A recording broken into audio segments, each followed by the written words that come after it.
है। अरे वाह, कब करना चाहते हैं शादी? वो लोग तो जल्द से जल्द ही करेंगे। बाकी शाम को मैंने रेखा को देखने के लिए बुला लिया है। तेरा घर छोटा है तो तुम लोग मेरे घर ही आ जाना। राकेश और उसकी बीवी सारी तैयारी के साथ रोहित और रेखा की शादी कर देते हैं। लेकिन अगले ही दिन देखो रेखा, शादी भले ही हो गई है, लेकिन तुम ये मत सोचना कि मैं किसी जोरू के गुलाम टाइप रहूंगा। रेखा को रोहित की बात अजीब लगती है। मैं ये तो सोच भी नहीं सकती और ना ही चाहती हूँ, लेकिन शादी के अगले ही दिन इस तरह की बात की उम्मीद भी नहीं थी। रोहित रेखा के मुंह से ये बात सुनकर गुस्सा हो जाता है। अरे, काफी जबान भी चला लेती हो। माँ ने सिखाया नहीं कि पति से कैसे बात करते हैं? रेखा अब चुप रहने में ही भलाई समझती है। रेखा, जल्दी से नाश्ता तैयार कर लो। आज पहला दिन है, सारे काम तुम्हें समझा दूंगी। ये नौकरानी है जो तुम्हें बता देगी कि कैसे कैसे क्या करना है। फिर इसकी कल से छुट्टी है। रेखा भी ससुराल में जी जान लगाकर काम करने लगती है। खाली समय मिलता तो पति के वकालत की किताब उठाकर पढ़ने लगती। ये क्या, जब देखो तब पढ़ती रहती है। अच्छा सुन, कल पिता के घर से 20,000 रुपये लेकर आना। मेरे छोटे बेटे की फीस भरनी है। लेकिन पापा क्यों भरेंगे उसकी फीस? अरे वाह जी वाह, पापा क्यों भरेंगे? तो ये बता, हम क्यों रखेंगे तुझे यहाँ?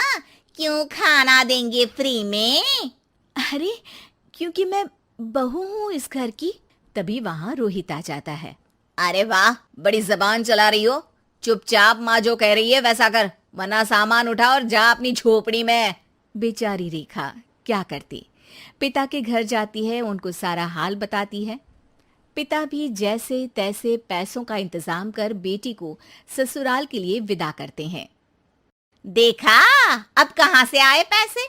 अरे बहुत माल है तुम लोगों के पास, बस सीधी उंगली से निकालते नहीं। नहीं नहीं माँ, पापा ने अपनी मोटरसाइकिल बेचकर पैसों का इंतजाम किया है। पता नहीं अब वो ऑफिस कैसे जाएंगे। अरे वाह भाई, ये भी हम सोचे। खैर, जैसे तैसे दिन बीतते हैं।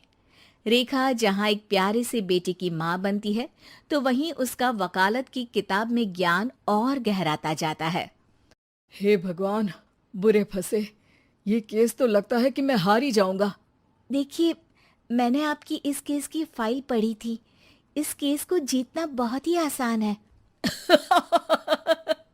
वाह भाई वाह, यहाँ वकालत की डिग्री लेकर भी मैं समझ नहीं पा रहा हूँ, और तुमने रोटी बनाते बनाते ही केस समझ लिया। अरे जाओ जाओ, जाकर मुन्ने को संभालो। केस मैं संभालूंगा। ए लड़की सुन, जाकर अपने बाप के यहाँ से 3 लाख लेकर आ। पूरा घर फिर से बनाना है। छोटे की शादी करूंगी तो छोटी बहू को कहाँ रखूंगी? पूरा घर तो तूने घेर रखा है। ऐसा मत बोलिए माँ जी। पापा इतना पैसा कहाँ से लाएंगे? अब तो वो रिटायर भी हो गए हैं। हाँ, तभी तो बोल रही हूँ, रिटायरमेंट के पैसे तो मिले होंगे ना। लेकिन वो अगर आपको दे देंगे तो बुढ़ापा कैसे काटेंगे? रोहित रेखा की बात सुनकर गुस्सा हो जाता है। ए सुन, चल अपना सामान उठा, अपना बच्चा उठा और निकल यहाँ से।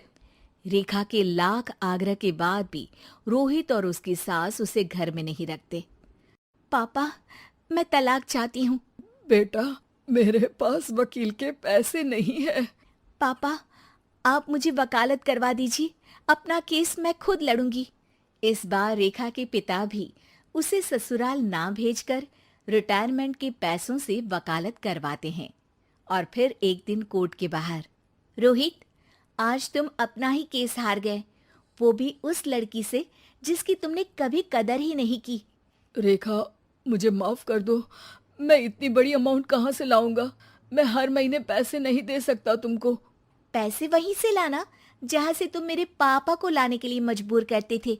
एक पिता अपनी बेटी की शादी उसकी खुशहाली के लिए करता है, ना कि सारी जिंदगी कर्जदार बनने के लिए।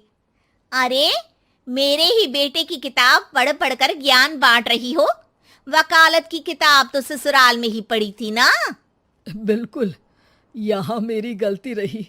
जिस पैसे से मैंने इसकी शादी की थी, मुझे वो पैसे पहले इसकी पढ़ाई में लगाना चाहिए था।